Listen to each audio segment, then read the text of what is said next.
ஆண்டவராகிய இயேசு கிறிஸ்துவின் நாமத்தில் என் அன்பின் வாழ்த்துக்கள். இந்த காலை வேளையில் உங்களை இந்த செய்தியின் மூலமாய் சந்திப்பதில் மகிழ்ச்சி அடைகிறேன். இன்றைக்கு நம்முடைய தியானத்திற்காக நாம் தெரிந்து கொள்ள போகிற வேத வசனம் மல்கியா தீர்க்க தரிசன புஸ்தகம் 4ஆம் அதிகாரம் 2ஆம் வசனம். ஆனாலும் என் நாமத்திற்கு பயந்திருக்கிற உங்கள் மேல் நீதியின் சூரியன் உதிக்கும், அதன் சேட்டைகளின் கீழ் ஆரோக்கியம் இருக்கும். ஆனாலும் என் நாமத்துக்கு பயப்படுகிறவர்கள் மேல் நீதியின் சூரியன் உதிக்கும், அதன் சேட்டைகளின் கீழ் ஆரோக்கியம் இருக்கும். அவர்கள் வெளியே புறப்பட்டு போய் கொழுத்த கன்றுகளைப் போல வளர்வார்கள். 3 விதமான ஆசீர்வாதங்களை இந்த காலை வேளையில் கர்த்தர் நமக்கு வாக்கு பண்ணுகிறார். 1, என் நாமத்துக்கு பயப்படுகிற உங்கள் மேல் நீதியின் சூரியன். 2வது, அதன் சேட்டையின் கீழ் ஆரோக்கியம்.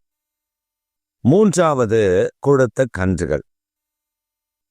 முதலாவது ஆண்டவர் சொல்லுகிறது, அவருக்கு பயப்படுகிற பயம் நமக்குள்ளே இருக்க வேண்டுமா? அப்பொழுது ஒரு நீதியின் சூரியன் நம்முடைய வாழ்க்கையில் உதிக்கும். தேவனுக்கு பயப்படுகிற பயம் இந்த நாட்களில் குறைந்து கொண்டிருக்கிறது, இல்லாமல் இருக்கிறது. எதை செய்தாலும் நாம் தேவனுக்கென்று செய்கிறேன் என்று சொல்லிவிட்டு தேவனுடைய நாமத்திற்கு விரோதமாய் செய்கிற ஒரு கூட்டம் எழும்பி நிற்கிறது. இந்த நாட்களில் திருச்சபை மக்களை திசை திருப்பிக் கொண்டிருக்கிற ஒரு கூட்டத்தை நாம் காண முடிகிறது. ஏனென்றால் அவருடைய நாமத்துக்கு பயப்படாதபடி துணிகரமான பாவம் செய்கிற அவர்களுக்கு ஒரு தண்டனையும் வரவில்லை என்கிற அந்த காரியத்தின் நிமித்தம் அவர்கள் துணிகரமாய் சபைக்குள்ளே அவர்களுடைய திட்டத்தை நிறைவேற்றிக் கொண்டிருக்கிறார்கள் என்பதுதான் உண்மை. ஆனால் அவருடைய நாமத்திற்கு, இயேசு கிறிஸ்துவுடைய நாமத்திற்கு, பிதாவாகிய தேவன், குமாரனாகிய இயேசு கிறிஸ்து, பரிசுத்த ஆவியானவர், இந்த திருத்துவ தெய்வத்தினுடைய நாமத்திற்கு பயப்படுகிறவர்கள் மேல் அவருடைய நீதியின் சூரியன் உதிக்குமா? அவருடைய நீதி சூரியனை போல நம்மேல் உதிக்கிறதை நாம் காண முடியும். இந்த காலை வேளையில் நாம் அவருக்கு பயப்படுகிற பயம் நமக்குள்ளே வேண்டும். இந்த பயத்தை நாம் பலரிடத்தில், வேதத்தில் உள்ள பரிசுத்தவான்களிடத்தில் காண முடியும். மோசே கர்த்தருக்கு பயப்படுகிற ஒரு மனிதனாய் இருந்தார். அவர் மேல் கர்த்தருடைய நீதியின் சூரியன் உதித்தது. அவர் முகம் பிரகாசத்தினால் நிறைந்திருந்தது என்று வேதம் சொல்லுகிறது. இது மாத்திரமல்ல, பேதுரு அவரை மறுதலித்தார். ஆனால் அதற்கு பின்பு அவருக்கு பயப்படுகிற பயம் அவருக்குள்ளே நிலைத்திருந்தது.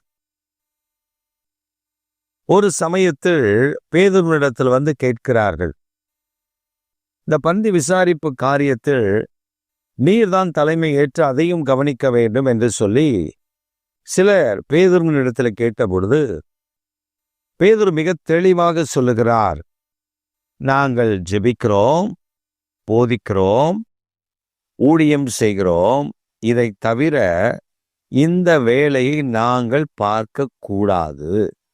அதான் தைரியம். இந்த பரிசுத்த ஆவியினுடைய அபிஷேகம் அந்த பேதுரு கூட இருந்த 120 பேர் மேல் இறங்கி வந்த பொழுது அந்த மேல் வீட்டறையில் பேதுரும் தன்னுடைய 11 சீசர்களோடு எழும்பி நின்று with a braveness that God anointed him.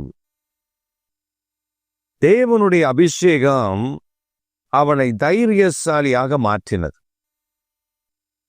எழுந்தார், தைரியமாய் இயேசுவின் நாமத்தை பிரசங்கித்தார். என் நாமத்திற்கு பயந்து அவர் தேவனுக்கு பயப்பட்டாரே அல்லாமல் மனிதர்களுக்கு அவர் பயப்படவே இல்லை. அவரை கூட்டு சங்கத்தினர் அடிக்கிறார்கள், நீ இனி இந்த நாமத்தை குறித்து வெளியே சொல்லக்கூடாது என்று.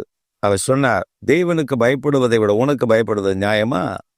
அவருக்கு கீழ்ப்படிவதை விட உனக்கு கீழ்ப்படிவது நியாயமா? நாங்கள் சொல்லுவோம், நீ என்ன செய்கிறாய் செய்து கொள், என்ன உயிரிழப்பு அவ்வளவுதானே, போயிட்டு போ அப்படின்னு அவ்வளவு தைரியமாய். That is a great braveness that he had through the Holy Spirit. He is the main inspiration. He is shown to the churches how you have to stand in the persecution.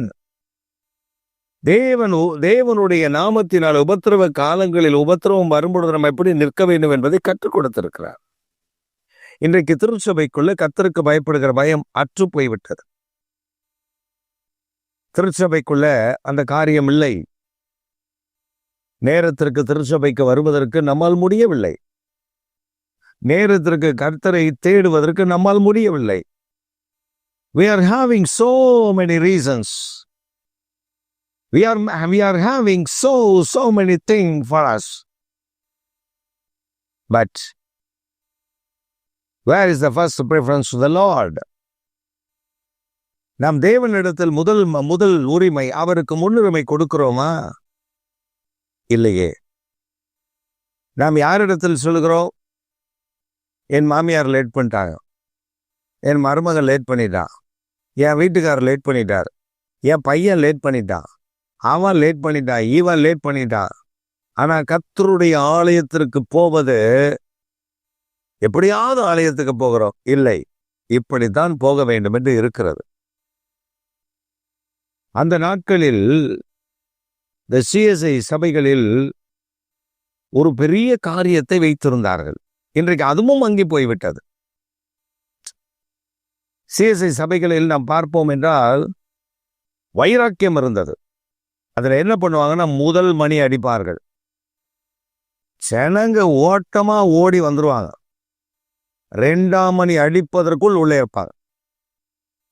அது அந்த நாட்களில் இருந்தது. இப்பயா நீ எத்தனை மணி வேணா அடி, நானும் மணி அடிச்சே வருவேன், நானும் பெல் அடிப்பேன், நானும் ஆரன் அடிப்பேன், நான் வந்துடுவேன். முக்காவாசி நேரம் வெளில தான் நிற்பேன். ஃபோன் வரும், யாராவது என்னை கூப்பிடுவாங்க. தேவனுடைய ஆலயத்தில் நான் உட்காந்துட்டு ஒரு ஃபோன் வந்தோடனே எடுத்துட்டு நம்ம வெளியே போகிறோம் பார்த்தீங்களா, அதை விட கேவலம் வேற ஒன்றும் இல்லை. பயம் இல்லை. தேவனுடைய நாமத்திற்கு பயப்படுகிற பயம் இல்லை. கர்த்தர் அங்கே போட்டு அவன் செத்து போனான்னு எப்படி இருந்திருக்கும்? ஆதி திருச்சபையில இருந்து தான் நடந்திருக்கும். இப்ப எந்த பயமும், போதகருக்கும் பயம் இல்லை, விசுவாசிக்கு பயம் இல்லை. போதகர்லாம் சில நான் பார்த்துட்டு இருக்கேன், வரும் ஆராதனை எடுத்துகிட்டே இருப்பாங்க, ஃபோன் அடிக்கும், எடுத்து ஹலோ, அங்கே ஆராதனை பாட்டு ஓடிட்டு இருக்கும், ஜனங்க பாட்டு பாடிட்டு இருப்பாங்க, இவர் பாட்டு பேசுவார். சரிப்பா, வந்துரு, வச்சிரு, அப்புறம் பார்த்துக்கலாம், அவைக்கு ரைட். அப்போ தோணும், நல்ல சத்தத்தை உயர்த்தி ஆராதிப்போம். என்னத்தை, யாரை? தேவனுக்கு பயப்படுகிற பயம் இல்லாததுனால் தேவனுடைய நீதியின் சூரியன் உதிக்கவில்லை. இன்றைக்கு நாம் வெட்கப்பட்டு சில விஷயங்களில் நிற்பதற்கு காரணம் அவர் நாமத்திற்கு பயப்படுகிற பயம் இன்றைக்கு நம்மிடத்தில் இல்லை. ஒருவேளை நான் இந்த செய்தி எடுக்கும் பொழுது உங்களுக்கு அது கடினமாக தோன்றலாம். That is not bother me. If the Holy Spirit speaks to you, repent from your sin. பரிசுத்த ஆவியானவர் உங்களிடத்தில் பேசுவாரே ஆனால் மனம் திரும்புங்கள். எந்த குற்றத்தில் இருக்கிறீர்களோ அதிலிருந்து வெளியே வாருங்கள். உங்களை ஆசீர்வதிக்க கர்த்தர் ஆயத்தம் உள்ளவராயிருக்கிறார். அதை விட்டுவிட்டு நான் இருப்பதிலே தான் இருப்பேன் என்றால் கர்த்தர் உங்களை ஒன்றும் செய்துவிட முடியாது என்ற நினைப்பில் நீங்கள் இருக்கலாம். ஆனால் தேவனுடைய ஆசீர்வாதமும் தேவனுடைய பாதுகாப்பும் உங்கள் இடத்துல இருக்காது என்பதை கவனத்தில் வைத்துக் கொள்ளுங்கள். ஆராதனை வேளையில பல நேரங்களில் ஆராதனை வேளையில பல நேரங்களில் நாம் செய்கிற தவறு இதுதான். தேவனுக்கு பயப்படுகிற பயம் அற்று போயிருக்கிறது. அந்த பயம் நமக்கு வேண்டும். மனுஷனுக்கு பயப்படுகிறோம், மிருகங்களுக்கு பயப்படுகிறோம், ஆனால் பேய்க்கு பயப்படுகிறோம், அசுத்த ஆவிகளுக்கு பயப்படுகிறோம். தேவனுக்கு பயப்படுகிற பயம் இல்லை. அவர் சர்வ வல்லவர் என்பதை மறந்து விடுகிறோம். We forget our God is almighty. நாம் தேவனை அறிகிற அறிவு இல்லாததினால்தான் இத்தனை பெரிய காரியங்கள். அதனால்தான் நமக்கு நிறைய நன்மைகள் குறைபடுகிறது. அவருக்கு பயப்படுகிற நான் பிதாவானால் எனக்கு பயப்படுகிற பயம் எங்கே? அப்ப தேவனுக்கு பயப்படுகிற பயம் நமக்குள்ள இருக்கும் பொழுதுதான் அவர் நீதியின் சூரியன் உதிக்க ஆரம்பிக்கும். சபைக்குள்ள வந்தா ஒரு நடிப்பு, வெளியே போனா வேறொரு நடிப்பு. சபைக்குள்ள வரும் பொழுது அந்த மக்களை பாருங்க, காதுல மூக்குல ஒன்றும் இருக்காது சபைக்குள்ள வரும் பொழுது. ஆனா வெளியில போகும்போது பாருங்க, ஐயோ எப்பா அப்படி அலங்கரிச்சு. ஒரு சமயம் எங்களுடைய திருச்சபையில் இருக்கிற ஒரு பெண், அவளை மகள்லாம் சொல்ல முடியாது, ஒரு பெண். அந்த பெண் ஒரு ஃபங்க்ஷனில் பார்க்குறேன். அது வரலும் கர்த்தருடைய பிள்ளைன்னு நினச்சிட்டு இருந்தேன். நான் அந்த ஃபங்க்ஷனில் பார்க்குறேன், ஆளே எனக்கு அடையாளம் தெரில. சர்ச் விசுவாசி. என்னை பார்த்தோன்னே மூஞ்ச திருப்பிக்கிச்சு, அப்படியே மறைஞ்சிக்கிச்சு. நான் அவங்களுக்கு அடுத்த பின்பாக தான் நிற்கிறேன். அப்படிதான் நிற்க வேண்டிய சூழ்நிலை. என் ஃப்ரெண்டோடைய மகளுடைய ஃபங்க்ஷனுக்கு போயிருக்கேன். அப்போ நான் நிற்கிறேன். அங்கே நின்னப்ப தலை நிறைய பூ, காதில் மூக்கிலெல்லாம் அப்படி தொங்குது, கழுத்தில் பட்டையாக தொங்குது. லிப்ஸ்டிக்கு இருந்த கருப்புக்கு, அட்டை கருப்புக்கு ரெட் கலர் லிப்ஸ்டிக் வேற. கண்ணு மைய அது இதுன்னு விட்டுக்கிட்டு எனக்கு ஆளே அடையாளம் தெரில. அப்புறமா அவங்க வீட்டுக்கார் பார்த்துட்டார். ஸ்தோத்திரம் பாஸ்டர்னாரு. எங்க சிஸ்டருங்கன்னா தோ நிற்கிறாங்களா பாஸ்டர் அப்படின்னாரு. அதுக்கப்புறம் தான் எத்தனை வயசு ஆத்திரம் பாஸ்டர்னது. எனக்கு மறந்தே போயிட்டேன். சர்ச்சுக்கு வரும்போது பிச்சைக்காரி மாதிரி வரும். லிட்டரலாக பிச்சைக்காரி தான். ஒரு தட்டை கையில் கொடுத்தீங்கன்னா அது பிச்சைக்காரி தான். அப்படி தான் வரும். ஒரு பழைய துணியை போட்டுட்டு, ஒரு பழைய சுடிதாரு, ஒரு பழசை ஏதாவது ஒன்று போட்டுட்டு அப்படியே வரும், ஒரு மஞ்சள் பையை தூக்கிட்டு. ஆனால் இங்கே பார்த்தா லெதர் பேகு. நான் சொல்கிறேன், கர்த்தர் உனக்கு இவனை ஆசீர்வதித்து இருக்கிறார்ல, வா சபைக்குள்ள. அப்போ உனக்கு சபைக்குள்ள இப்படி போகக்கூடாதுன்னு தெரியுது. ஆனால் வெளியில் இப்படி போகணும்னு நீ பிளான் பண்ணியிருக்க. மாய்மாலமான வாழ்க்கை, கர்த்தருக்கு பயப்படுகிற பயமற்ற நிலை. கேட்டா என்ன தெரியுமா சொல்லுவாங்க, நீங்க இல்லைன்னா யாரு, அடுத்த சபை இருக்கு போயிடுவேன். நான் சொல்லியிருக்கேன், நீ தாராளமா போ, நானே உன்னை வழி அனுப்பி வைக்கிறேன், திரும்ப இந்த சபைக்கு பக்கம் வந்துடாத. ஏன்னா இந்த மாய்மாலமான வாழ்க்கை, கர்த்தருக்கு பயப்படுகிற பயம் இல்லாத வாழ்க்கை. நீ மேக்கப் பண்ற பழக்கிறதுல மேக்கப்போட வாட்சச்சுக்கு ஏன் இங்க ஒரு வாழ்க்கை அங்க ஒரு வாழ்க்கை வாழ்ற? ஒன்று அனலாரு இல்லை குளிராரு, ரெண்டு இல்லைன்னா வாந்தி பண்ணி போட்டார். கர்த்தர் அப்படிதான் சொல்லியிருக்கார். அதனால் இந்த காலை வேளையில நீங்கள் தேவனுக்கு அவருடைய நாமத்திற்கு பயப்படுகிற பயம் இருக்குமே ஆனால் அவருடைய நீதியின் சூரியன் உதிப்பது நிச்சயம். அவர் சேட்டையின் கீழ் ஆரோக்கியம் உண்டாகிறது நிச்சயம். அவர் உங்களை கொடுத்த கன்றுகளை போல மாற்றப் போகிறது நிச்சயம். இந்த ஆசீர்வாதங்களை இயேசுவின் நாமத்தில் உங்கள் ஒவ்வொருவருக்கும் கர்த்தர் கொடுத்து ஆசீர்வதிப்பாராக. ஆமென்.